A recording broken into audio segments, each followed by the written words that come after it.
तो दोस्तों जनवरी का महीना लगभग बीत चुका है और फरवरी महीने की अब शुरुआत होने वाली है। दिन में धूप भी अब अच्छी खासी निकलने लगी है, टेम्परेचर भी धीरे धीरे जो है वो बढ़ने शुरू हो चुके हैं और इसी के साथ में ओपन फील्ड में लगाई जाने वाली सब्जियों का जो सीजन है वो भी अब शुरू होने वाला है फरवरी महीने के शुरुआत में ही। तो आज के इस वीडियो में हम बात करेंगे फरवरी माह में लगाई जाने वाली सब्जियों की खेती के बारे में कि इस समय पे आप कौन कौन सी खेती करके कौन कौन सी सब्जियों को लगाकर सबसे ज़्यादा प्रॉफिट ले सकते हैं। वैसे तो इस फरवरी माह में काफ़ी सारी सब्जियां ऐसी हैं जिनकी हम खेती कर सकते हैं, लेकिन दोस्तों आज के इस वीडियो में आपको सिर्फ 6-7 उन्हीं सब्जियों की खेती के बारे में बताऊंगा जिनसे आने वाले दिनों में आपको सबसे ज्यादा प्रॉफिट मिल सके। आने वाले दिनों में ये सारी सब्जियां आपको सबसे ज्यादा तो मंडी भाव देके जाएंगी, सबसे ज्यादा उत्पादन देके जाएंगी और सबसे ज्यादा प्रॉफिट यही सब्जियां आपको देके जा सकती है इस फरवरी माह में लगाने पर। तो आज के इस वीडियो पे लास्ट तक आपको बने रहना है और वीडियो अगर पसंद आए तो लाइक जरूर कर दीजिएगा।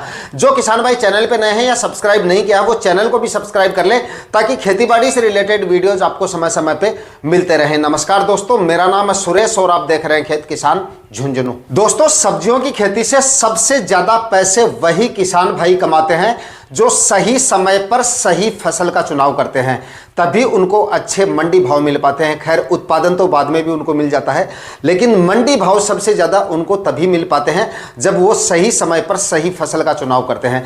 एक दो सब्जियों को छोड़कर ज़्यादातर सब्जियां ऐसी हैं जिनको आप 12 महीने में कभी भी लगा सकते हो। ऐसी ऐसी हाइब्रिड वैरायटियां मार्केट में हैं जिनकी खेती कभी भी आप 12 महीने में कर सकते हो, लेकिन अगर आप सही समय पर सही फसल का चुनाव करेंगे तभी आपको सबसे ज़्यादा मंडी भाव मिलेंगे और तभी आपको उनसे सबसे ज़्यादा मुनाफा मिलेगा।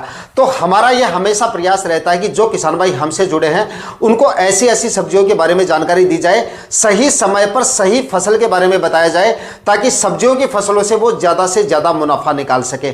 तो आज के इस वीडियो में भी आपको फरवरी माह में लगाई जाने वाली कुछ ऐसी सब्जियों के बारे में बताऊंगा जो आपको सबसे ज़्यादा मुनाफा देकर जाएंगी। और दोस्तों यहाँ पर एक टॉपिक मैं और क्लियर करना चाहूंगा।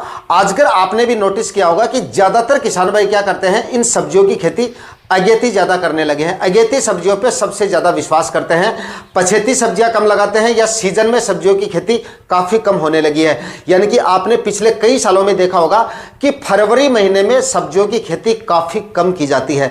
या तो किसान भाई नवंबर महीने में सब्जियां लगाते हैं, सबसे ज़्यादा सब्जियों की खेती होती है दिसंबर महीने में, और उसके बाद में कुछ किसान भाई जो है जनवरी महीने में भी सब्जियां लगाते हैं, लेकिन फरवरी महीने में काफ़ी कम सब्जियां लगाई जाती हैं। इसका नतीजा ये निकलता है कि जिस समय पे नवंबर दिसंबर में लगाई गई सब्जियां खत्म होती हैं उस समय पे मार्केट में सब्जियों के मंडी भाव आसमान छू रहे होते हैं। यानी कि सब्जियों की आवक मंडियों में काफ़ी कम हो जाती है क्योंकि फरवरी महीने में सब्जियां कम लगाई जाती हैं। इसलिए अगर आप फरवरी महीने में सब्जियों की खेती करेंगे और जो सब्जियां मैं यहाँ पे आपको बताऊंगा उन सब्जियों को अगर लगाएंगे तो गर्मियों में सब्जियों की आवक मंडियों में कम होगी, उस समय पे आपकी हार्वेस्टिंग शुरू होगी और उसी समय पर आपको फरवरी में लगाई गई इन सब्जियों के मंडी भाव सबसे ज्यादा मिलेंगे, सबसे ज्यादा उत्पादन मिलेगा, सबसे ज्यादा मुनाफा ये सारी सब्जियां आपको देके जाएंगी। तो दोस्तों इस फरवरी माह में लगाई जाने वाली सब्जियों में नंबर 1 पर आप लौकी की खेती कर सकते हैं। इस फरवरी महीने में अगर आप फरवरी महीने में लौकी की खेती करेंगे तो जिस समय पर आपकी लौकी की फसल तैयार होगी उस समय पे लौकी के मंडी भाव वापस सुधरने शुरू हो जाते हैं और उसके बाद में जब तक आपको हार्वेस्टिंग मिलेगी तब तक लौकी के काफी अच्छे खासे मंडी भाव आपको मिलते रहेंगे।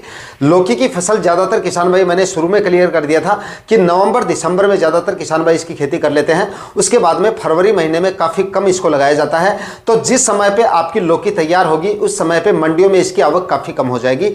इस वजह से ये फसल आपको काफ़ी अच्छे मंडी भाव देके जाएगी। और लौकी एक ऐसी फसल है बेल वर्गीय सब्जियों में जो सबसे ज़्यादा लंबे समय तक आपको उत्पादन देती है। बेल वाली सब्जियों में सबसे लंबी चलने वाली फसल है और जो सब्जियां लंबे समय तक उत्पादन देती हैं उनमें आपको हर तरह के मंडी भाव मिल जाते हैं। कभी कभार अगर डाउन मंडी भाव मिलेंगे तो कभी कभार आपको हाईएस्ट मंडी भाव भी मिल जाएंगे। इस वजह से ये फसल आपको सबसे ज़्यादा मुनाफा देके जा सकती है। दोस्तों पिछले साल मैंने एक मार्च महीने में वीडियो बनाया था और मार्च में बताया था कि मार्च महीने में आप लौकी की खेती जो किसान भाई करेंगे वो इसकी खेती से सबसे ज़्यादा मुनाफा ले पाएंगे। तो लास्ट ईयर आपने देखा होगा कि मई जून में लौकी के जो मंडी भाव थे वो 40, 50, 55 रुपए के आसपास थे। काफ़ी किसान भाई कमेंट भी कर रहे थे कि इस बार हमने लौकी की खेती की मार्च महीने में और उसके बाद में काफ़ी अच्छे खासे मंडी भाव हमें मिल रहे हैं। तो अगर आप फरवरी फरवरी में लौकी लगा लेंगे तो डेफिनेटली जबरदस्त उत्पादन देके जाएगी। जल्दबाजी आपको नहीं करनी है इसके लिए। फरवरी के मध्य तक या फरवरी के आखिरी सप्ताह तक लगाएंगे तो भी ज़्यादा सही रहेगा। जल्दबाजी आपको नहीं करनी है। ज़मीन की तैयारियां वगैरह करके तैयार रखें। जैसे ही फरवरी का महीना आधे से ज़्यादा बीत जाए उसके बाद आप इसके बीजों की बुआई कर लीजिए। और इसके लिए आपको कोई मचान वगैरह तैयार करने भी नहीं पड़ेगा। मतलब अगर आप गर्मियों में इसकी खेती कर रहे हैं तो इसके लिए मचान वगैरह तैयार करने की जरूरत नहीं है। ज़मीन पे ही आप इसकी खेती कर सकते हैं। अच्छा खासा उत्पादन ज़मीन पे आपको दे जाएगी। मचान वगैरह हम बारिश वाली सीजन में करते हैं क्योंकि बारिश के सीजन में लौकी की जो फल की क्वालिटी होती है वो तो खराब होती है, बेलों में फंगस वगैरह की दिक्कत आ जाती है, ज़्यादा मॉइस्चर और ज़्यादा नमी होने की वजह से उनमें रोग बीमारियां काफ़ी ज़्यादा आ जाती है, इसलिए उसको ऊपर चढ़ाया जाता है बारिश के सीजन में। तो अगर आप गर्मियों के लिए लौकी कर रहे हो तो इसके लिए आपको तार बांस वगैरह लगाने की जरूरत नहीं पड़ेगी। प्लास्टिक मल्च लगाना काफ़ी ज़्यादा जरूरी है। 6-6 फीट की दूरी पर बेड बनाइए, अच्छी वैरायटियों का सिलेक्शन कीजिए और उसके बाद में आप लौकी की खेती कर लीजिए। जोरदार मुनाफा ये फसल आपको देके जा सकती है। इसके बाद में दोस्तों फरवरी महीने में सबसे ज्यादा मुनाफा देने वाली अगली जो फसल है वो है भिंडी।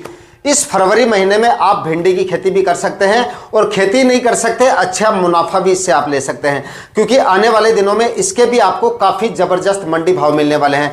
कम से कम 30 रुपये मान के चलिए आप 30-40 रुपये तक के मंडी भाव आपको आराम से मिल जाएंगे क्योंकि भिंडी की खेती भी काफ़ी कम की जाती है और फरवरी महीने में तो इसको काफ़ी कम लगाया जाता है। काफ़ी ज़्यादातर किसान भाई इसकी भी अगेती खेती करते हैं और ज़्यादातर मंडियाँ ऐसी हैं जिनमें तो बिल्कुल भी कम इसकी खेती की जाती है। खासतौर पर मैं अपनी मंडियों के बारे में बता देता हूं। हमारे यहाँ पे झुंझुनू में जो है ज्यादातर जो व्यापारी है वो भिंडी को बाहर से मंगवाते हैं, यानी कि हमारे एरिया में भिंडी की खेती बिल्कुल कम होती है, मतलब ना के बराबर इसकी खेती होती है। तो यहाँ पर अगर आप भिंडी की खेती करेंगे तो आपको भिंडी की फसल भी अच्छा खासा मुनाफा देके जाएगी क्योंकि बाहर से जो सब्जियां मंगाई जाती हैं उनके भाव ऑटोमेटिक आपकी मंडियों में बढ़ जाएंगे क्योंकि अगर वहां से अगर डाउन मंडी भाव भी आ रहे हैं तो ट्रांसपोर्ट चार्ज बढ़ने की वजह से काफी ज्यादा मंडी भाव हो जाते हैं आपकी मंडियों में इसके। दोस्तों इस समय पे अगर आप भिंडी की खेती करेंगे तो ये फसल भी आपको काफी जोरदार मुनाफा देके जाएगी और इसका जो उत्पादन होता है वो भी काफी शानदार निकल के आता है और इसको लगाने का जो खर्चा होता है वो बिल्कुल कम होता है। सिंपल और साधारण तरीके से आप इसकी खेती कर सकते हैं। इसमें आपको बेड वगैरह बनाने की जरूरत नहीं है, ना ही प्लास्टिक मल्च वगैरह लगाने की जरूरत है। खेत की तैयारियां जरूर आपको ठीक से करनी पड़ेंगी। 3 से 4 कल्टीवेशन कीजिए, सड़ी हुई गोबर की खाद डालिए, डीएपी डाल दीजिए, पोटाश डाल दीजिए, मतलब कम से कम 40 केजी आप डीएपी ले लीजिए, 25 केजी म्यूरेट ऑफ पोटाश ले लीजिए और 20 केजी यूरिया खाद ले लीजिए और 700 ग्राम आप एक कार्बनडाजिम फंगीसाइड जो आता है वो ले लीजिए। आखिरी कल्टीवेशन से पहले डाल के और मिट्टी को एकदम भुरभुरा और जमीन को एकदम समतल बना के उसके बाद में भिंडी की बीजों की बुआई करवा लीजिए। अच्छा उत्पादन और अच्छा मुनाफा ये फसल आपको देखे जा सकती है फरवरी महीने में अगर आप इसकी खेती कर सकते हैं। खेती करने का सही जो समय है वो है फरवरी के शुरुआती दिनों में आप इसकी बुआई कभी भी कर सकते हैं। टेम्परेचर मिनिमम जो टेम्परेचर है वो 10-11 डिग्री के आसपास आ जाए तब आप इसके बीजों की बुआई करवा लीजिए। जर्मिनेशन रेट भी आपको काफी शानदार मिलेगी और प्लांट भी काफी अच्छे से ग्रो करने लगेंगे क्योंकि मौसम आने वाले दिनों में भिंडी की फसल के काफी अनुकूल होने वाला है। तो इस समय पे आप भिंडी की खेती कर सकते हैं और हाँ, अच्छी वैरायटियों का सिलेक्शन करना काफी ज्यादा जरूरी है। एडवांटा की राधिका वैरायटी जो आती है उसका आप सिलेक्शन कर सकते हैं। काफी जोरदार और काफी शानदार वैरायटी है। उत्पादन तो इस वैरायटी का आपको जोरदार मिलेगा ही, फल की क्वालिटी भी इसकी काफी शानदार मिल जाएगी, मार्केट वैल्यू भी काफी शानदार है और भिंडी की तुड़ाई के समय हाथों में काफी दिक्कत होती है तो यह समस्या भी आपको इस वैरायटी में देखने को नहीं मिलेगी। काफी आसानी से आप इसके हार्वेस्टिंग कर सकते हैं। तो एडवांटा की राधिका वैरायटी का आप सिलेक्शन कर लीजिएगा। आसानी से हर एक एरिया में यह वैरायटी उपलब्ध हो जाएगी और इसको अगर आप फरवरी माह में लगाएंगे तो काफी जोरदार मुनाफा देकर जाएगी। इसके बाद में दोस्तों अगली जो फसल है वो है सब्जियों वाले गुआर की खेती। इस फरवरी महीने में आप गुआर की खेती भी कर सकते हैं। शुरुआत से ही आपको काफी जोरदार मंडी भाव मिलने शुरू हो जाएंगे। पहले ही दिन से अगर आप फरवरी के पहले सप्ताह में इसको लगा देते हैं तो पहले ही दिन से आपको 100 रुपए के आसपास इसके मंडी भाव मिल जाएंगे और कुछ मंडियां तो ऐसी हैं जहां पे 100 रुपए से ऊपर भी इसके मंडी भाव रहते हैं, लेकिन उसके बाद भी इसके मंडी भाव ज्यादा डाउन नहीं आते हैं। मतलब 30, 35, 40 रुपए के एवरेज मंडी भाव जब तक आपको इससे उत्पादन मिलता रहेगा तब तक इसके इतने मंडी भाव आपको मिलते रहेंगे। लेकिन शुरुआत के 1-1.5 महीने आप 100 रुपए के आसपास इसके मंडी भाव मान के चलिए। उसके बाद में 70-80 रुपए तक इसके मंडी भाव आते हैं, उसके बाद में 50-60 रुपए तक मंडी भाव आते हैं और उसके बाद में 30-40 रुपए के एवरेज मंडी भाव लास्ट तक आपको मिलते हैं और लंबे समय तक चलने वाली फसल है, लंबे समय तक आपको उत्पादन देगी। और गर्मियों में आपको पता है मंडियों में जो है सब्जियों की आवक काफी कम होती है। ऐसे में इसके मंडी भाव रेगुलर आपको काफी जोरदार बने रहेंगे और इसकी मंडियों में जो डिमांड है वो भी बराबर बनी रहती है। पहले ही दिन से अच्छे मंडी भाव मिलेंगे और लास्ट तक आपको मिलते रहेंगे और इसका जो उत्पादन है वो भी आपको काफी जोरदार मिलेगा। तो यहाँ पर आप सब्जियों वाले ग्वार की खेती कर सकते हैं और लगाने का खर्चा इसका बिल्कुल भी कम है, यानी कि भिंडी में जितना खर्चा होता है आपका उतने ही कम खर्चे में आप इसकी खेती भी कर सकते हैं। और इसमें ज्यादा खाद और उर्वरक भी आपको डालने की जरूरत नहीं है, सिर्फ आप थोड़ी डीएपी डाल दीजिए लगभग 30 से 35 केजी प्रति एकड़ के हिसाब से और लगभग 15 केजी आप यूरिया खाद ले लीजिए और 20 केजी आप म्यूरेट ऑफ पोटाश ले लीजिए। आखिरी कल्टीवेशन करने से पहले डाल दीजिए। 3 से 4 बार जमीन का कल्टीवेशन करना काफी ज्यादा जरूरी है, इस चीज को आपको ध्यान में रखना है क्योंकि जड़ से संबंधित बीमारियां ग्वार की फसल में काफी ज्यादा देखी जाती हैं। तो आने वाले दिनों में ये बीमारियां आपको कम से कम देखने को मिले, इसके लिए 3 से 4 कल्टीवेशन करके जमीन को एकदम तैयार कर लेना है। समतल होनी चाहिए जमीन आपकी, बारिश के दिनों में जल भराव जैसी समस्याएं बिल्कुल नहीं होनी चाहिए, वरना आपकी ग्वार की फसल काफी डाउन हो जाएगी या खराब भी हो सकती है। क्योंकि आने वाले दिनों में बारिश वगैरह भी होंगी, लंबे समय तक ये चलेगी। फरवरी में लगा रहे हैं तो आने वाले दिनों में बरसात का सामना भी फसल को करना पड़ेगा। तो बुआई से पहले अगर आप फंगीसाइड वगैरह लेंगे तो और भी ज़्यादा सही रहेगा। बेसल डोज वगैरह डाल रहे हैं यूरिया डीएपी वगैरह, तो उनमें आप एक बेसल डोज में आप जो है 700 ग्राम प्रति एकड़ के हिसाब से कार्बनडाजिम फंगीसाइड आता है वो आप डाल दीजिए ताकि इसमें जड़ से संबंधित बीमारियां आपको कम से कम देखने को मिले।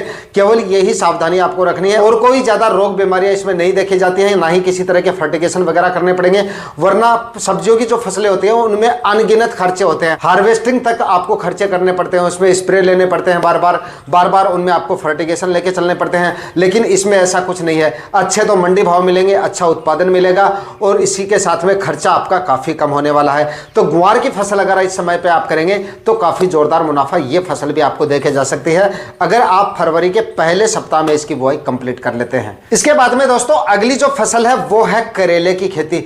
और करेला दोस्तों एक ऐसी फसल है जिसकी डिमांड मंडियों में हर समय पे बनी रहती है, आपको भी पता होगा।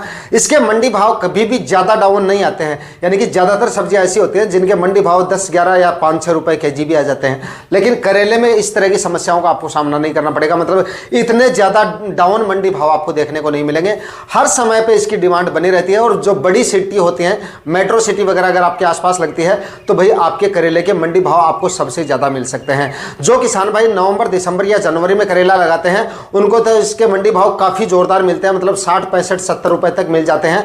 लेकिन अगर आप फरवरी में भी इसको लगाते हैं तब भी ये आपको एवरेज 25, 30, 35, 40 रुपए के मंडी भाव आराम से देकर जाएगा। तो यहाँ पर करेले की खेती भी कर सकते हैं। आने वाले दिनों में उत्पादन भी जोरदार मिलेगा, मंडियों में डिमांड भी काफी अच्छी खासी रहेगी और मंडी भाव भी काफी जोरदार रहने की वजह से करेला भी आपको काफी जोरदार मुनाफा देके जा सकता है। उसके बाद में दोस्तों अगली जो फसल है वो है तरबूज की खेती भी आप फरवरी महीने में करके अच्छे मंडी भाव ले सकते हैं, क्योंकि तरबूज के मंडी भाव सबसे ज्यादा डाउन कब आते हैं, जब आपके जो अगेती तरबूज होती है उसकी आखिरी हार्वेस्टिंग जिस समय पे चल रही होती है ना, उस समय काफी ज्यादा डाउन आ जाते हैं इसके मंडी भाव। क्योंकि जो अगेती खेती किसान भाई करते हैं वो दिसंबर में लगाते हैं या नवंबर में लगाते हैं और जनवरी में काफी कम लगाते हैं, लेकिन जनवरी के मध्य तक भी इसको लगा लेते हैं। तो नवंबर दिसंबर में लगाए जाने वाले तरबूज की जब जिस समय पे आखिरी हार्वेस्टिंग हो रही होती है, यानी कि आप ये मानिए कि अप्रैल महीने का आखिरी सप्ताह और मई महीने का पहला दूसरा सप्ताह, ये जो समय है ये तरबूज की फसल के मंडी भावों के लिहाज से काफी डाउन रहता है। यानी कि इस दौरान आपके तरबूज के मंडी भाव काफी ज्यादा नहीं, सबसे ज्यादा डाउन रहते हैं। क्योंकि मैंने आपको शुरू में ही बताया था कि ज्यादातर किसान भाई आजकल क्या है कि अगेती सब्जियां करते हैं, तो नवंबर दिसंबर में जो सब तरबूज लगाया जाता है या जनवरी में भी लगाया जाता है, उस तरबूज का पीक टाइम चल रहा होता है, उस समय पे काफी ज्यादा माल मंडियों में आ रहा होता है। इस वजह से उस समय पे इसके मंडी भाव में सबसे ज्यादा गिरावट देखी जाती है। और आपका जो तरबूज होगा उसकी हार्वेस्टिंग होगी मई के मध्य तक या उसके बाद में थोड़ी सी, तो उस समय पे जिस समय पे आपका तरबूज मार्केट में आएगा ना, उस समय पे मंडी भाव में वापस सुधार होना शुरू हो जाएगा।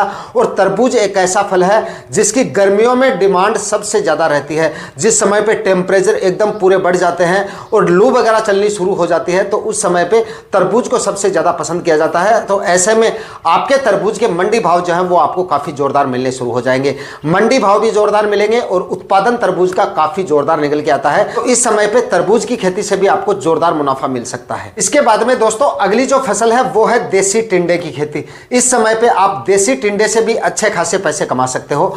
आने वाले दिनों में मार्केट में डिमांड काफी जोरदार रहती है, इसकी मार्केट वैल्यू भी आपको काफी जोरदार मिलेगी, उत्पादन भी काफी शानदार मिलने की वजह से देसी टिंडा भी आपको जोरदार मुनाफा देके जा सकता है। और इसके बीज का खर्चा काफी कम है, ना ही ज्यादा इसमें फर्टिगेशन वगैरह आपको करने पड़ेंगे। रोग बीमारियां इसमें जो है फ्रूट फ्लाई का अटैक थोड़ा बहुत होता है, या शुरुआत में रस चूसने वाले कीटों का अटैक भी होगा, तो स्प्रे तो आपको 2-3 या 4-5 निकालने पड़ सकते हैं, लेकिन ज्यादा फर्टिगेशन वगैरह आपको नहीं लेने पड़ेंगे और बीज का खर्चा काफी कम होता है। इस वजह से आने वाले दिनों में ये फसल भी आपको जोरदार मुनाफा देके जा सकती है। गर्मियों में आपको मिनिमम 30, 35, 40 रुपए तक के मंडी भाव मिल जाएंगे, आराम से इतने मंडी भाव मिल जाएंगे, क्योंकि इसकी खेती जो है वो काफी कम किसान भाई करते हैं, काफी कम इसको लगाया जाता है, इसलिए मंडियों में इसकी डिमांड काफी अच्छी रहती है और मंडियों में इसकी आवक काफी कम रहती है। इस वजह से आपका टिंडा जब बाजार में जाएगा ना, देसी टिंडा, उस समय पे आपको काफी जोरदार इसके मंडी भाव मिल जाएंगे। तो देसी टिंडा लगा के भी आप काफी जोरदार मुनाफा ले सकते हैं। आज के वीडियो में इतना ही, मैं मिलता हूं किसी और वीडियो में नए टॉपिक के साथ, तब तक के लिए जय हिंद, वंदे मातरम।